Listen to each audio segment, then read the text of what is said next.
The episode which you are about to see is an account of the tragedy which befell the dead bunnies. It is all the more tragic in that they were young, but had they lived very long lives, they could not have expected, nor would they have wished to see as much of the mad and the macabre as they were to encounter.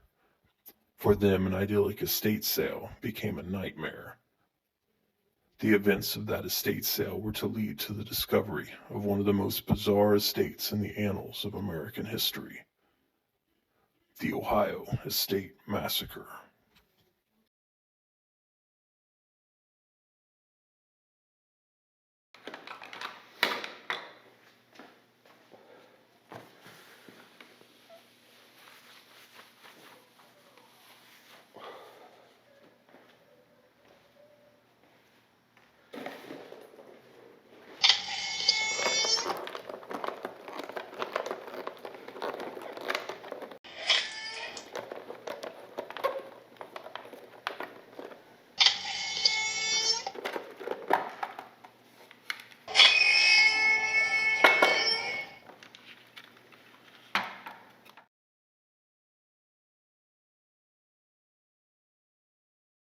We are here to bring you another exciting episode of Flippin Ain't Easy. It's mid-November, which means we are nearing the end of the garage sale season, but that's alright, we still have online estate sales.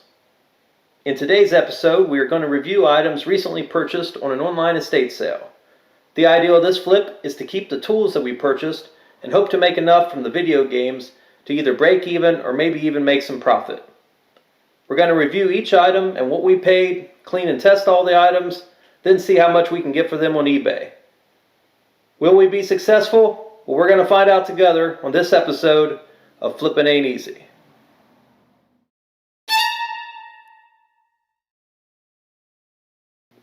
So first up, we have a set of extension cords that we purchased for $29.50.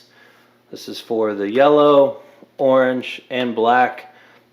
Really all I was wanting was the yellow one. It's heavy gauge wire and looks like it's at least 50 foot. So this is going to come in handy around here because we're always having to plug in multiple extension cords together. And when running a shop vac, this is going to come in handy. So again, the idea is we're going to try to keep the tools. And for this we paid $29.50.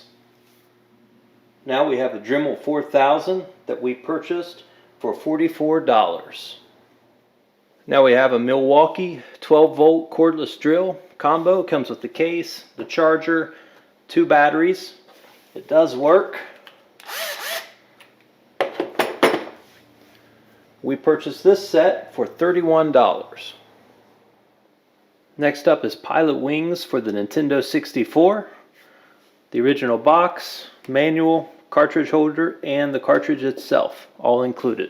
We paid $44 for this lot. Next, we have the Sears Tele-Games console, which is a rebranded Atari 2600. With the console, we have the manual, power adapter, the RF to hook it up to the TV, and it also came with these.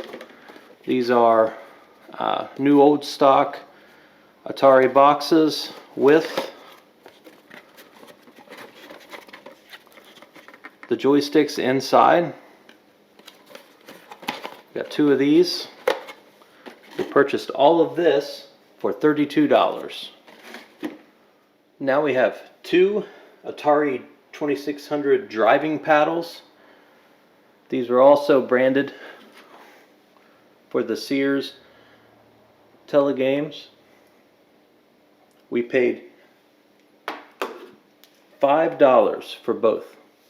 Next we have the Atari video touchpad with the Star Raiders insert and 2 keyboard controllers. We paid $3 for all of these.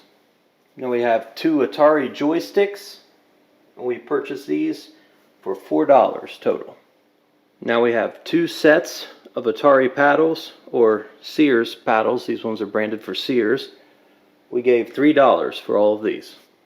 Next up, we have a list of different Sears and Atari sports games that include tennis, ice hockey, Super Challenge baseball, trick shot, 1-3 football, championship soccer, basketball, golf, bowling, another baseball, arcade golf. So in total we got 1, 2, 3, 4, 5, 6, 7, 8, 9, 10, 11 games, and we have manuals for, let's see how many manuals. 1, 2, 3, 4, 5, 6, 7, 8, 9, 10, 11 manuals. For all of these, we paid $5 for this lot. So for all the games and manuals, we paid $5. Next up, we have a series of racing games from Sears and Atari, to include Dragster, Speedway 2, Dodge 'em, Night Driver, Maze, and Race, auto racing game. We also have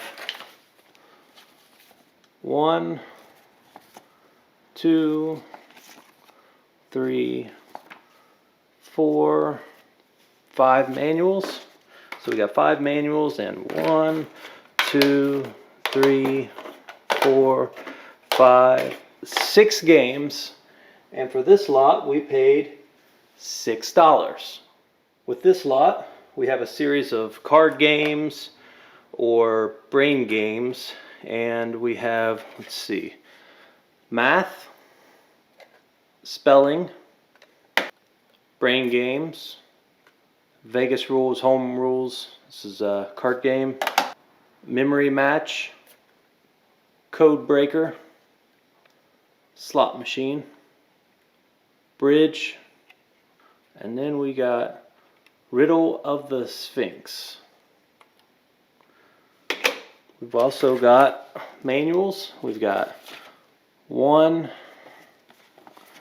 2, 3, 4, 5, 6 manuals, and a total of 1, 2, 3, 4, 5, 6, 7, 8, 9 games. And for all of those, we paid $5. Next, we have the Ultimate Super Stick, manufactured by Bishu Incorporated. This is made for the NES console system, and we paid $2 for this. Next up, we have Blade Eagle 3D for the Sega Master System. This comes with the cartridge, the manual, and the cartridge holder. All in good condition. We paid $13 for this. Next up, we have Zillion 2 for the Sega Master System, which includes the cartridge, the book, fold-out poster, and the cartridge holder, the case. We purchased all of that for $19. Next up, we have R-Type for the Sega Master System, which includes the case, the cartridge, the manual, and the fold-out poster. We purchased this lot for $27. Next up, we have Bachelor Party for the Atari 2600. That includes the cardboard box, the plastic case, the cartridge, and the manual. This is all in very good condition. We paid $69 for this set. Now we have the Microvision game system by Milton Bradley. Came with the box,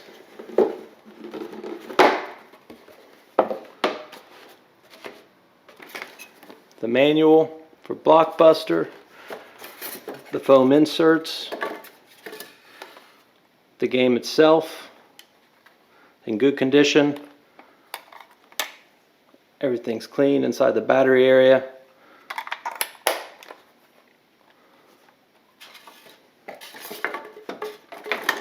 We purchased all of this for $66. This is baseball for the Microvision, which includes the box, the insert for inside, the foam inserts, and the manual in the back.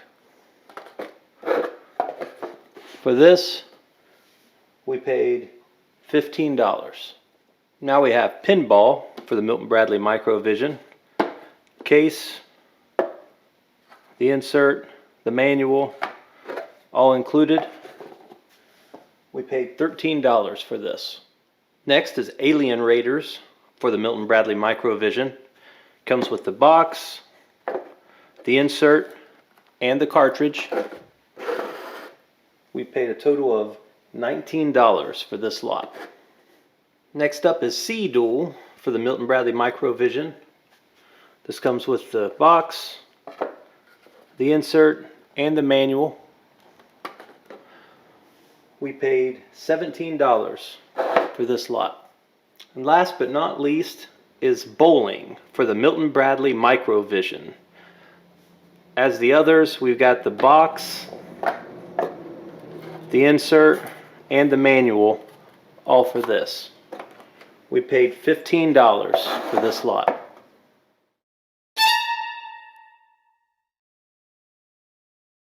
So once we got everything back from the estate sale and we started looking through everything, we wanted to test it out and make sure it worked properly before listing it for sale. When we were trying to test out the Sears Tele-Games, we noticed that the power switch had been broken off. I then looked online and I was able to find a seller on eBay selling individual switches for these, and I was able to pick one up for $13.78. That ended up bringing our total for the Sears Tele-Games console up to $45.78. After we got the part from the seller, we then disassembled the console, desoldered the switch, resoldered the new switch, assembled everything back together, and cleaned it really well. Now this resulted in a very good looking console.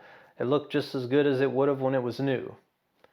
Overall, the console was in good shape, other than it being dirty and needing to fix the switch, but we were able to do that.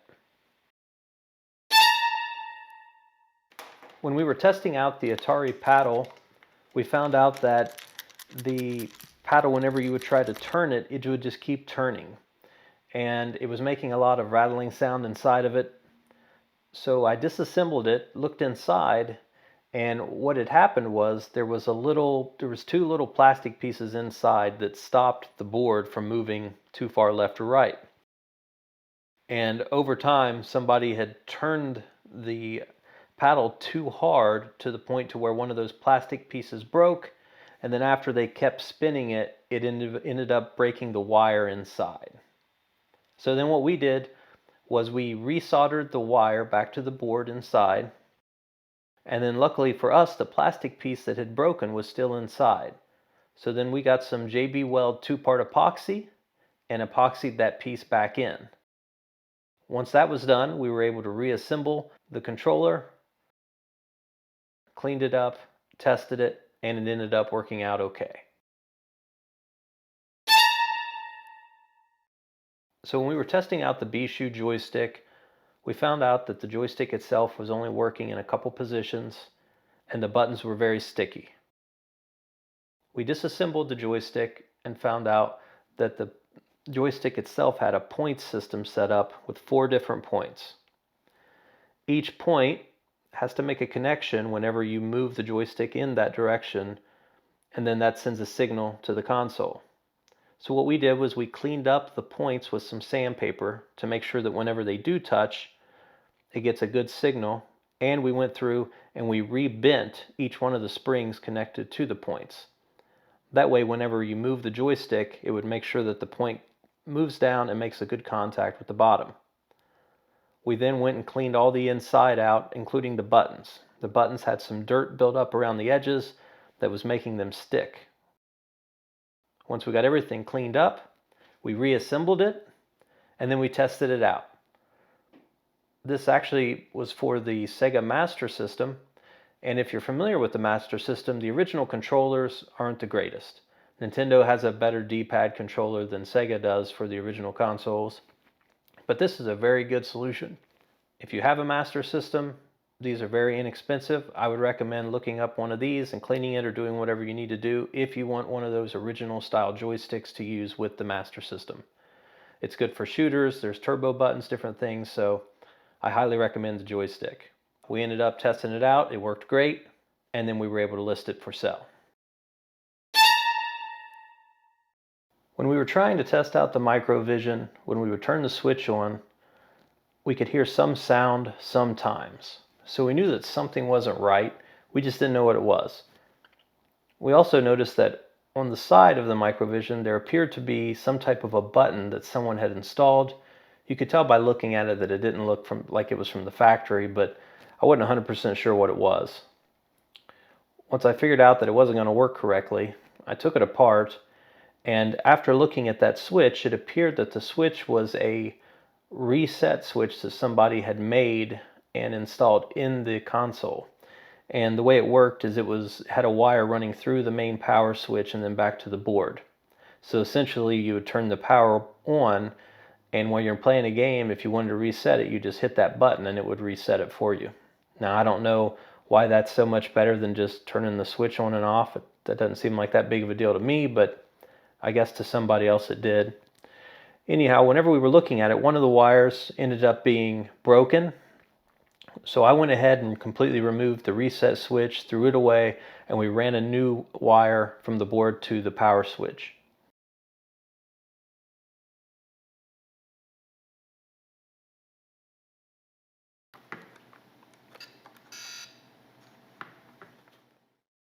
After I got this done, I put it back together, turned it on, and then we could definitely get a lot more noise out of it, but there was no display. I then looked into it a little bit more detail, and I found that one of the main problems that these have is with the screen. And you know, this is from the late 1970s, so you can't expect too awful much from it anyway. But after looking into it a little bit, I ran across a page for a webpage called Voice of the Mummy. And Voice of the Mummy made reproduction screens for the Microvision. They had a backlit version which had a light behind the screen and then a standard one. Unfortunately, they had sold out of all the backlit versions because that looked like that would be a little bit easier to see, but he did still have a handful of the irregular ones. If you have a Microvision that you need a screen for, I would definitely reach out to him, and I'll explain why in a minute, but he was very helpful. And if the screen isn't working, these things are basically paperweights. So ended up reaching out to him. We purchased a new screen for $70.94 total. We got the screen, took it apart, put it in, and unfortunately we put it back together. It wasn't working right, so then I did it again, and then I did it again, and I did it again, to the point to where I was just ready to tear the thing to pieces. And what happens on these is there's a plastic board that sandwiches the screen and the connector, the connector that actually sends power to the screen. The plastic piece sandwiches both of them in between the board and the plastic board. So that plastic piece, over time, it starts to warp. And when it does that, it doesn't allow the correct pressure on that connector to supply power to the screen correctly. So although we were able to get it to turn on, and we could see the screen now, the lines were all over the place. It just wasn't right. And when I seen that, I thought, okay, it's getting power now at least. It's working. It's just something's off to where this thing isn't working correctly. I didn't know if there was a chip or something on the board that was wrong or what was going on, but I got so frustrated with this thing. I dealt with it for so many hours doing different things back and forth that I came to a conclusion. We were going to have one of two outcomes. The first one being, I just say, forget it, and I take this thing out in the field, shoot it with a 12 gauge. I thought that would be, pretty appropriate for it, considering how frustrated I became, and I thought that would make for some good film. But I decided, you know what? There's somebody out there, I'm sure, that collects these things that would like to see it working again. So I reached out to the voice of Mummy and explained to him what was going on. And he provided me with the second option, which is what I ended up moving forward with.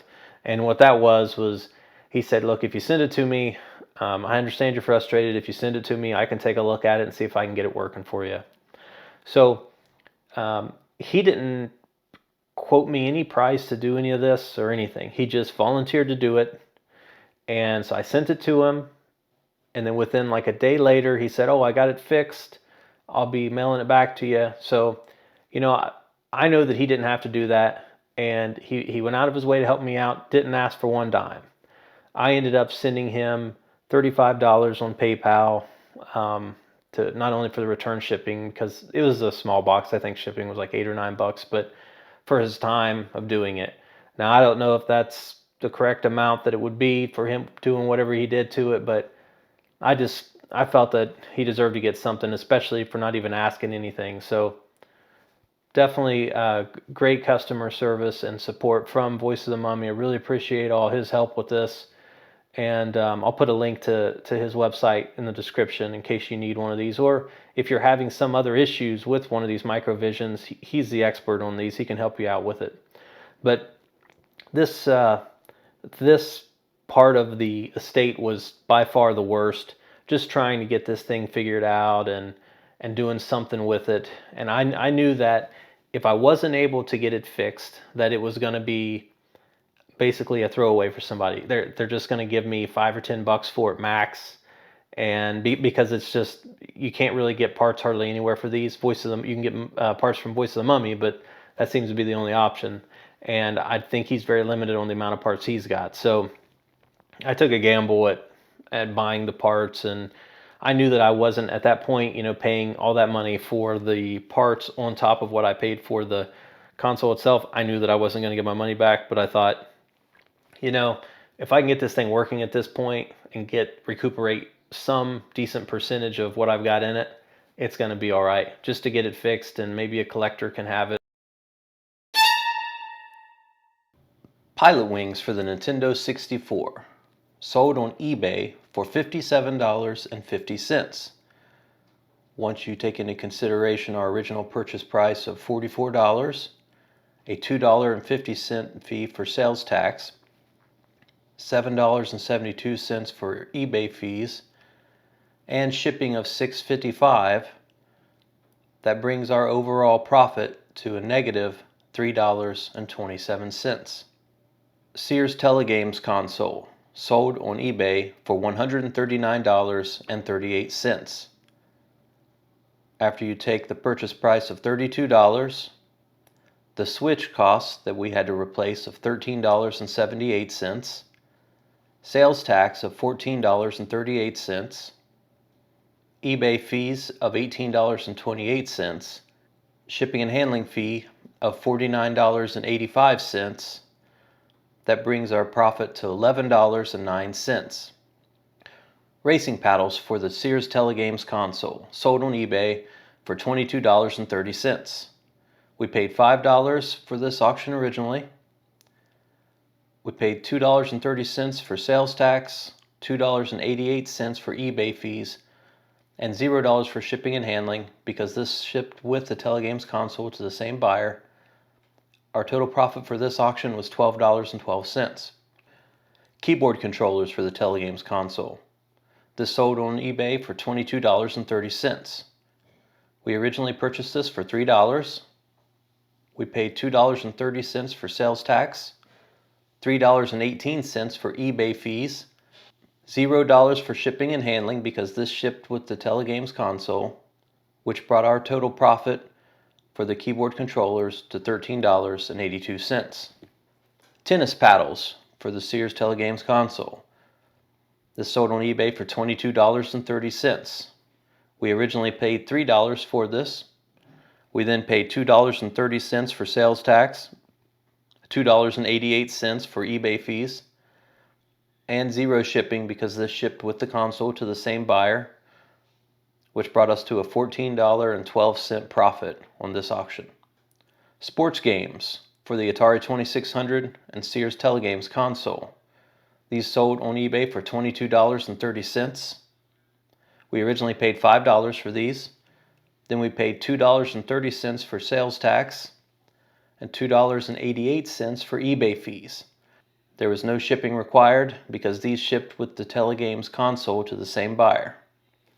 Racing games for the Atari 2600 and Sears Tele-Games console. These sold on eBay for $22.30. We originally paid $6 for these. We then paid $2.30 for sales tax, $2.88 for eBay fees. There was no shipping and handling because these shipped to the same buyer that purchased the Sears Tele-Games console. Our profit for this lot was $11.12. Joysticks for the Sears Tele-Games console. These sold on eBay for $27.94. We originally paid $4 for this lot. We then paid 94 cents for sales tax and eBay fees of $3.90. Shipping and handling was $12.50, which brings us to a profit of $6.60 for this auction. Atari 2600 and Sears Tele-Games card brain games. We sold these on eBay for $27.53. We originally paid $5 for these, plus $2.53 for sales tax, $3.85 for eBay fees, and $14.55 for shipping and handling, which brought our profit on this auction to $1.60. The Bishu Ultimate Joystick for the Sega Master System, sold on eBay for $35.85. We initially paid $2 for this. We then paid $2.35 for sales tax, $4.92 for eBay fees, and $10.20 for shipping and handling, which brought our profit for this auction to $16.38. Blade Eagle 3D for the Sega Master System, sold on eBay for $23.49. We originally paid $13 for this. We then paid $1.49 for sales tax, $3.33 for eBay fees, and $3.67 for shipping and handling, which brought our profit on this auction to $2. Zillion 2 for the Sega Master System, sold on eBay for $26.50. We originally paid $19 for this. We then paid $1.50 for sales tax, $3.72 for eBay fees, and $6.20 for shipping and handling. That brought our profit down to a negative $3.92. R-Type for the Sega Master System, sold on eBay for $47.10. We initially purchased this for $27. We then paid $2.10 in sales tax, $6.38 to eBay fees, and $10.40 for shipping and handling. This brought our profit to $1.22. Bachelor Party for the Atari 2600 and the Sears Tele-Games console, sold on eBay for $110.63. We initially paid $69 for this. We then paid $5.63 for sales tax, $14.57 for eBay fees, and $10.85 for shipping and handling, which brought our overall profit on this auction to $10.58. Microvision console from Milton Bradley. This sold on eBay for $157.15. We initially paid $66 for this. We then paid a total of $105.94 for the new screen and for the repair from Voice of the Mummy. We then paid $7.15 for sales tax, $20.57 for eBay fees, and $12.37 for shipping and handling.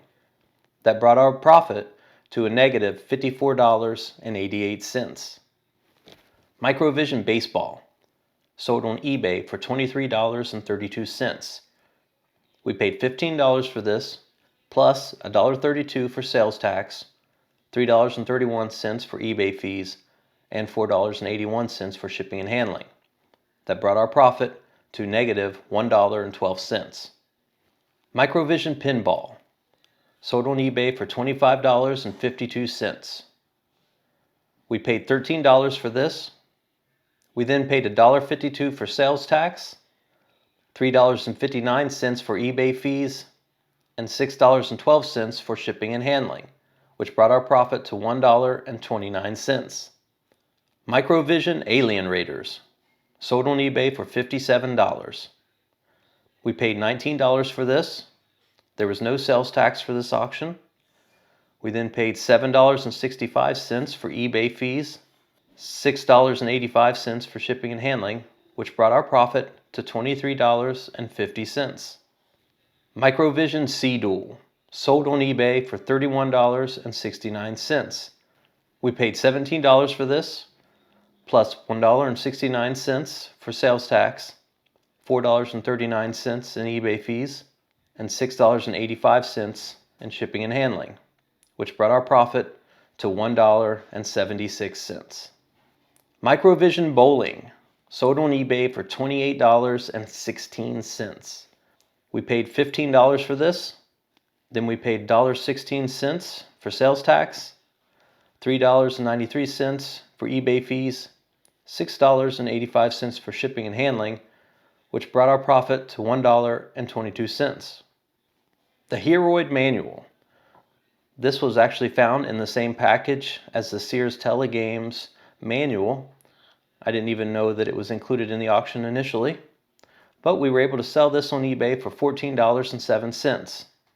We gave nothing for it originally, and then we paid $1.07 for sales tax, $2.12 for eBay fees, and $4.27 for shipping and handling, which brought our profit to $6.61. Alright everyone, you've now seen the massacre that we went through on this estate sale. Let's review everything and see how we did. Our original plan with this auction was to sell all of the video games to recover the costs of the tools that we had purchased. Our overall profit from the video games was $83.96. That's right, after selling all of the video games and consoles, we were only able to recuperate $83.96 of profit from all of the games and consoles sold. That's due mostly in part to the Microvision. After subtracting the estate sales 10% buyer's premium of $48.65, we're only left with $35.31 of profit. The total cost of the tools was $104.50, which means that we're short $69.19. This estate obviously didn't go as we had planned. We encountered numerous issues with the items, and it took us almost 3 months to fix and sell everything that we had purchased. Let this just be a lesson to only pay parts price for items that you cannot test or return. We hope that you've enjoyed this episode. Please like, share, subscribe, and we'll see you next time.